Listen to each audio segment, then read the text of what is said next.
Hi, and welcome to this episode of I've Got This Kid. I'm your host, Cherina Williams, proud mom of 2, licensed speech and language pathologist, and wife of 1. I am here once again to answer all of your questions related to speech, language, play, development, and all the stuff that falls between, y'all. So we got a few announcements today. Announcement number 1. We're continuing to grow. We have over 1,500 downloads. Man, thank you guys for letting me be a part of your space, your community. I know that we're going to continue to grow together. It has been an amazing journey, and I just want to keep the party going with you. Second announcement. Oh my gosh. Pre-COVID, I wrote a book on self-care for moms, new moms specifically. Learning how to get through the hustle and bustle, how to acclimate to new mommyhood, how to sneak in some self-care time. This was all pre-COVID. I have to emphasize that. And I'm going to release it. And I'm so excited. How do you get a copy of it? It's simple. You go to my website, iHeartSpeechTherapy.com, subscribe, and guess what? An ebook comes your way. That's all you got to do. And so that will be coming out in the next week or so. We will button things up. I am glad to get this out. I even had to reread it for myself and remind myself of a few things that I needed to do. And the best part of it is I am not the kind of writer as I am the kind of talker. In other words, I talk a lot, but my writing is usually pretty much to the point, and it's like a go do. And so this read should take no more than like 30 minutes at best. Why? Because us moms, we're busy. We got stuff to do. And so a 200-page book on self-care, I know for me, I don't have time for barely anything except to breathe, eat, and be a mom and be here with y'all, which is one of my favorite places to be. And so know that I wrote this in mind for you guys who have crazy, hectic schedules. And my final announcement, I am so excited about this one too.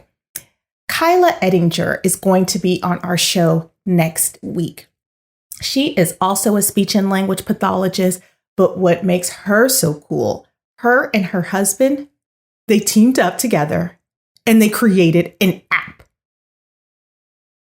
But it's an app for parents. And it's an app. So you got to see me on YouTube so you can see my facial expressions. If you're listening in, you're not getting the effects. So the pauses are there. But I'm telling you, her and her husband created an app for you world changers out there. Why? Because she wanted to tool you guys up and make sure that when you're at home, you have the tools that you need to learn how to get language out of your sugar.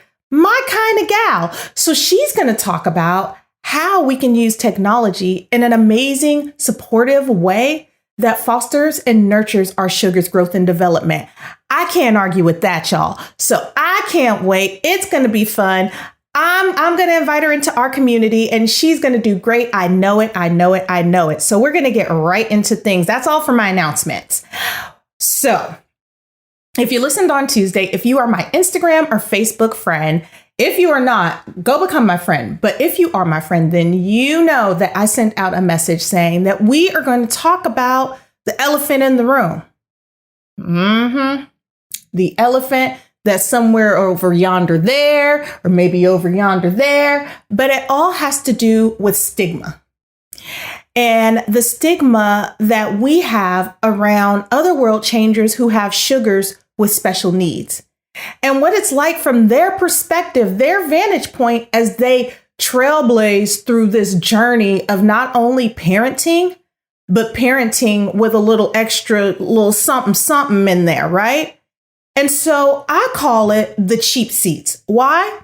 Because it's like you go into a stadium and now they're building them to where the seats are like all the way in the middle of nowhere. And I call it the cheap seats because you never quite get the perspective or the vantage point from the person who may be on the court. You'll never know from their perspective. You'll never understand from their perspective. Why? Because it's a much different journey. And so I want us all to recognize how important it is that not only we empathize for these world changers, but not pity, but also understand where they're coming from as they go through their own parenting journey, and how we can become more so allies instead of feeling like we're in two totally different worlds. And so let's start with this. I want to know, when your little sugar came into this world, did you get a manual? I know when my sugars came and I was in that hospital room, nothing came except for this cute little crying baby. And that was pretty much it, right? And it was crazy the first few months, just getting used to parenting, getting acclimated to the idea and the thought of being a mom, of having to care for this helpless person's needs. Like, all of their needs depended pretty much on me and my husband, or my husband and I. And we were learning how to serve, how to meet the needs, how to be a parent, how to sleep, how to fit in the things that we needed to fit in to still be able to thrive, to get through life, to get through this new norm, right? And that in and of itself is a job.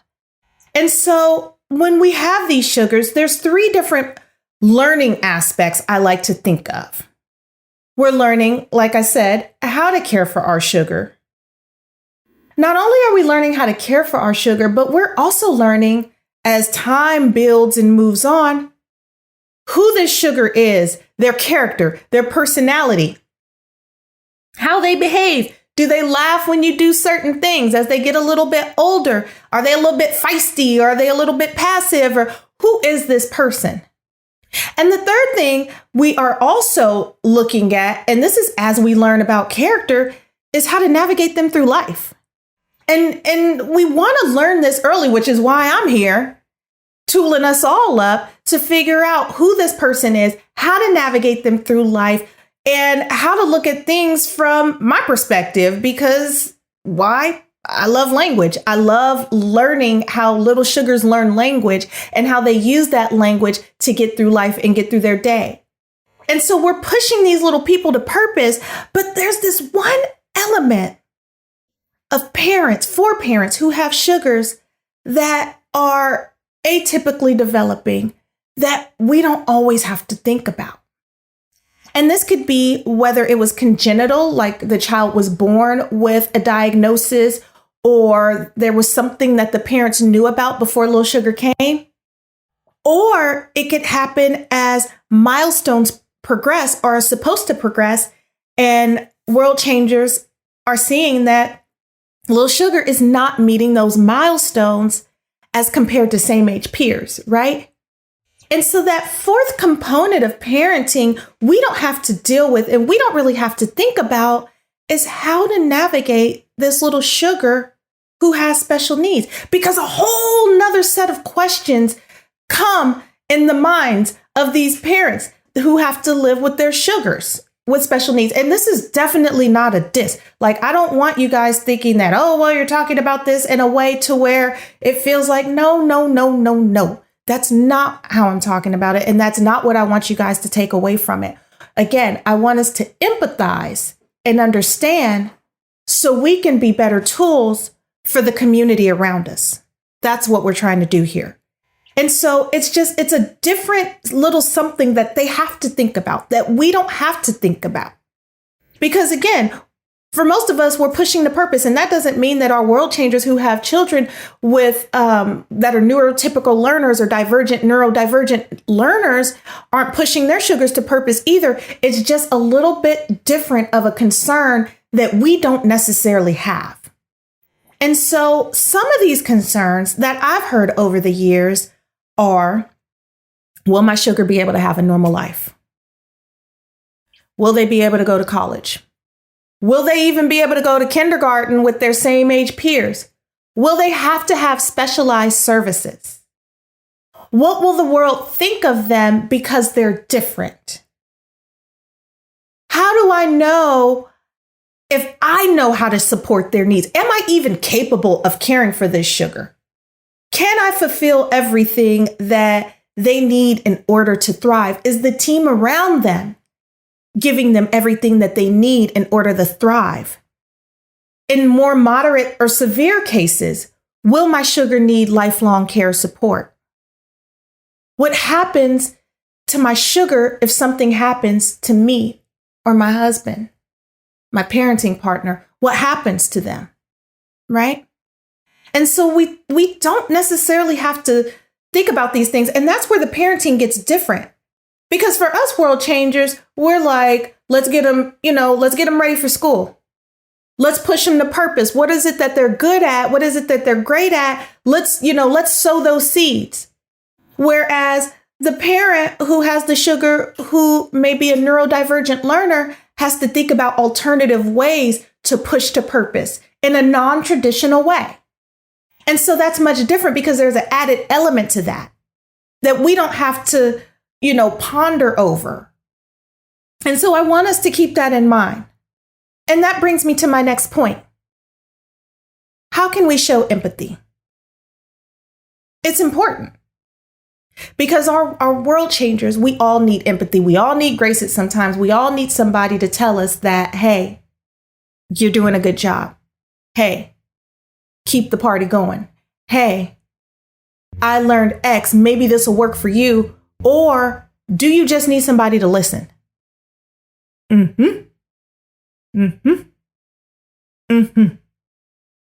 So this is what I want you guys to think about. 1, don't judge world changers who have sugars with special needs. It's not going to help you. And I mean it in this respect. It goes back to the cheap seats. When we're out in the community, sometimes there might be that one little sugar who may be doing stuff that we would consider as inappropriate behavior. If they are tantruming in the aisle, falling out, maybe showing some behavior that you wouldn't necessarily agree with or allow your sugar to do. But I want us to not judge a book by its cover because we never know what's going on behind the scenes.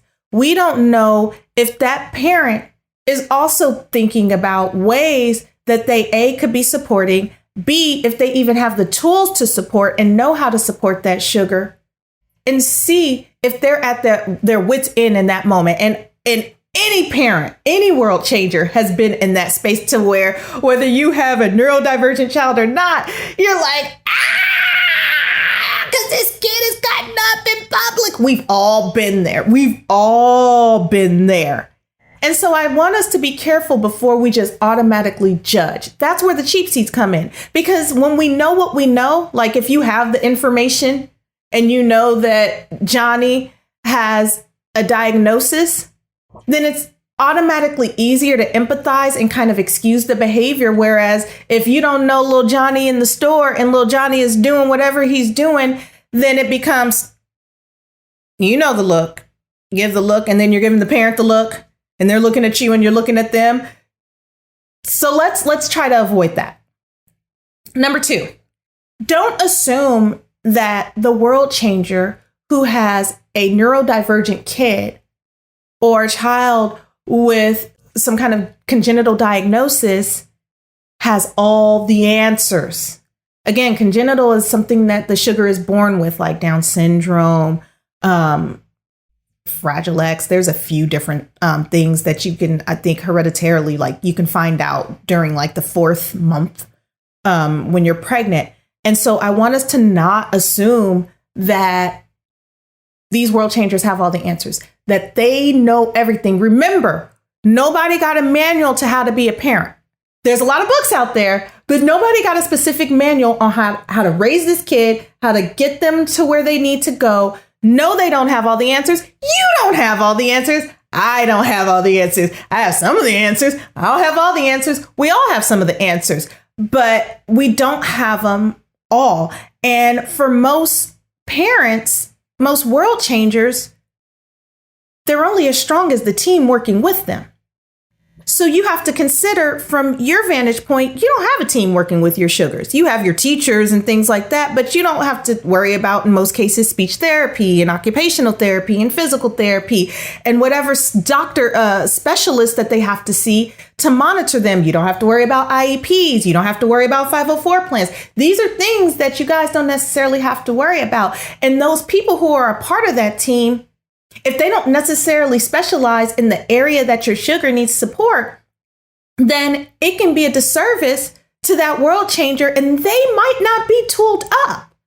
And so they may not have all the answers, and they may be trying to figure it out. I've had many cases to where the diagnosis of the little sugar was so rare that there was maybe 20 globally, or so rare that most little sugars didn't live beyond X amount of time for them to really follow that. Or, sometimes they have the diagnosis, but what's showing up still doesn't look like other sugars who have the same diagnosis. Everybody's different. Every sugar's different. This is why we talk so much about learning who your sugar is to get them to where they need to go as best as possible. And so for these world changers, they don't always have the answers. And that's okay, because they're learning and they're getting the information and they're trying to figure it out, just like you're trying to figure it out the best way you know how. Number 3, don't assume that they have it easier because they get more support, or because the sugar gets more attention, or because, the sugar is having this whole team provide all these services throughout the week. That is not true at all. If anything, they need more support to understand A, the diagnosis, B, the areas that they need the support in order to make sure that sugar is meeting milestones, and C, how to tool themselves up to generalize this stuff at home, out in the community, across multiple settings. Making sure little sugar is behaving at home the same way they're behaving at school, and making sure that they're behaving at school the same way as when they go to a party. So they don't have it easier. If anything, the more hours of support means that the level of severity is probably a little bit higher. And so we can't take this for granted that they need a lot more support in many cases in order to get sugar where they need to go. Different push to purpose. Number 4, this goes kind of into number 1, my first point, is that we don't want to judge, but we also don't want to blame or criticize if parenting is done differently. Now, I did an episode some time ago about discipline reframed. It wasn't that long ago, but I did a podcast episode on discipline in general. Make no mistake, I don't care if sugar is neurodivergent, typical, or atypical. Kids are kids. Some kind of disciplinary plan needs to be in place to make sure that they understand that yes is yes and no is no, because just because they have a special need does not mean that they do not try to bend or manipulate the rules. Kids are kids. They do that across the board. But I don't want you to blame or criticize or judge a parent or world changer who is parenting differently or responding or reacting differently, because you don't know what the team has come up with in order to ensure that little sugar is getting the message of whatever it is they do need to do, don't need to do, need to undo, however they need to do it, right? Number 5, do not assume little sugar is incapable of learning. Don't do it. So as much as little sugar might need grace in the grocery store if behavior is a challenge for them, or transition is a challenge, or, maybe the lights were too bright, or maybe they heard a humming sound in the echo, or maybe it was too many people, whatever it was that you see as far as the behavior that's showing up, there's a lot of different reasons why sugars behave the way that they do, who have different sensory needs and who don't know how to tap into being okay with what's going on in the environment around them. But at the same time, I don't want you guys thinking that just because that is going on, that they cannot learn. That would be equivalent to you saying that just because little Timmy got an F in math means that he's going to flunk every other subject in class. That's not true. That's absolutely not true. What that means is that it generalizes, in a sense, the special need, maybe, or maybe not. And that they need a little bit more support in order to meet milestones, but that doesn't mean that they can't learn. It doesn't mean we don't challenge them. If we don't challenge them, how will we know what they can do? That's with any sugar. And so just because they're neurodivergent or they have some kind of diagnosis doesn't mean that they don't get challenged the same way that other sugars get challenged. I've heard doctors tell parents that, little sugar's never going to talk. Parent challenged the doctor. Parent challenged the little sugar. Guess what? They talked. I've heard physicians tell parents that the little sugar will never be able to walk. Guess what happened? Little sugar ended up being able to walk. Why? Because the world changer was out there making sure that little sugar continued to be challenged. And so we can't assume that they can't learn and they can't be challenged and that they don't need a roadmap just like we need a roadmap. They need one just like we need one to get our sugars where they need to go, to get us to where we need to go. They need a roadmap too. And so we don't assume that they cannot, because they can do a whole lot. I've seen it. Number 6, do not pity them. There's nothing that's pitiful happening. There's nothing pitiful happening. Now, world changer might not be tooled up, but that's different than being pitiful and pitying somebody and treating them in a way to where they almost feel like they're being coddled or they're being treated in a way to where they just need all of this sympathy and poor you and poor. They're not that poor. Maybe a little tired, maybe a little more tired than us, but they're not poor. They're fine. They just need us to understand their perspective and respect it. Respect that parenting is different. Respect that in some ways it's the same, but they don't need that pity.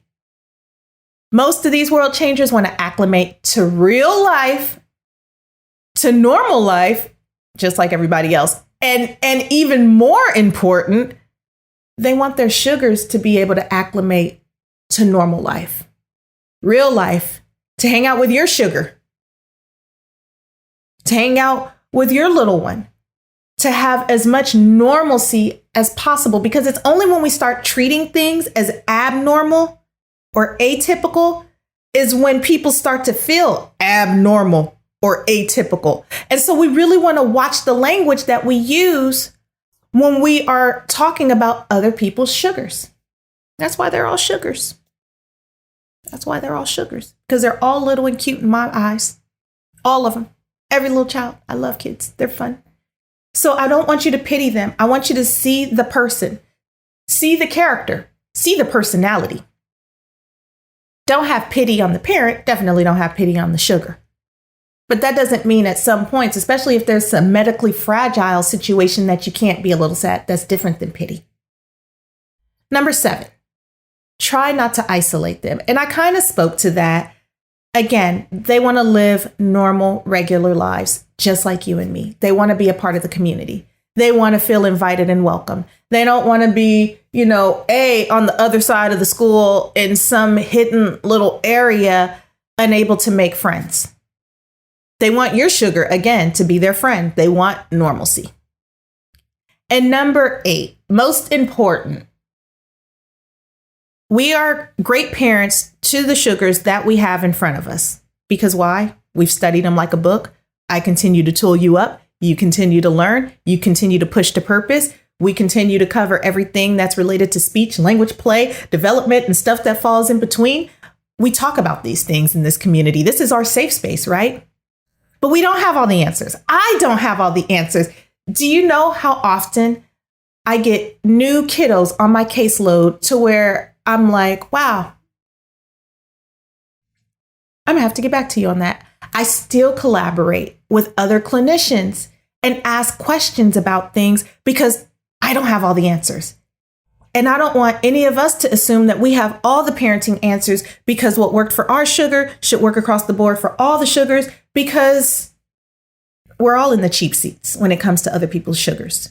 We might know some stuff about them, but we don't know everything about them to make these assumptions and these judgments that we know what their journey is like. We don't know what their journey is like, but it's a good time for us to take the time and listen. The key is perspective. How we look at things, how we perceive them, how we perceive ourselves, how we perceive sugars across the board, and honestly, how we even perceive special needs, how we perceive neurodivergence, how we perceive difference, people's differences. These are all questions that we have to ask ourselves. And so we can't get difference confused because we all want to be different, but we don't always want to accept others' differences. Oxymoron, right? I don't know. I'm just saying. Try not, world changers, to assume or judge or comment on something that you may or may not understand. Even if you do understand, everybody needs a little bit of grace. Everybody needs somebody to listen to, talk to, and love on. Especially right now, world changers, especially right now. Because, it's no joke. It's no joke. We've got new school, Zoom school, open school, closed school. It's crazy. And so I just want us to be able to be in that space to understand other people's perspectives, respect other people's perspectives, and be in a place to where you can be a tool for other people out there. Because you know what? We're better together, y'all. And that's all I have for today. I am always excited about being in this community with you guys. I hope this information was extremely helpful because I had a great time delivering it and talking about it, because you know what? I'm looking out for all of y'all out there, not just one, everybody. And I want to make sure that we continue to get better together, that we continue to connect, grow, and learn as a community. And if you have not done so already, catch up on past podcast episodes, subscribe, check out the YouTube page, check out iHeartSpeechTherapy.com. Remember, the ebook will be coming out, and all you have to do to get it is subscribe. Type in your email address, subscribe, it's coming your way. World changers, always an honor, always a privilege. Until the next time, take care.